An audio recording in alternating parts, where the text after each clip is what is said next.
Hi, I'm Ray Lampe, Dr. Barbecue, and today we're firing up the Big Green Egg for a seafood sensation. Prepare your taste buds for these spicy grilled shrimp po' boys. First, you prepare your Big Green Egg to cook direct at 400 degrees with the plancha rib side up on the cooking grate. I've got my shrimp here. They're on skewers. Make sure you soak the skewers for 15 minutes so they don't burn up. I'm gonna drizzle a little bit of oil on them on both sides, and then just a sprinkle of salt and pepper. Not too much, but you gotta have a little bit.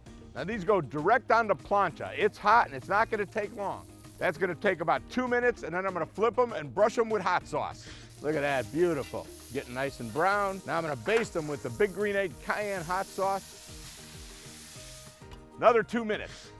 All right, another flip for these and another baste of hot sauce. They're gonna be spicy. They're almost ready. All right, these cooked hot and fast, they are ready to go. We made a spicy mayonnaise with Big Green Egg cayenne pepper sauce. Lay in some shredded lettuce and tomato slices. Remove the shrimp from the skewers and place on top. Sprinkle on some jalapeno slices and top it off with a drizzle of hot sauce. Now that's a po' boy packed with flavor. Dig in.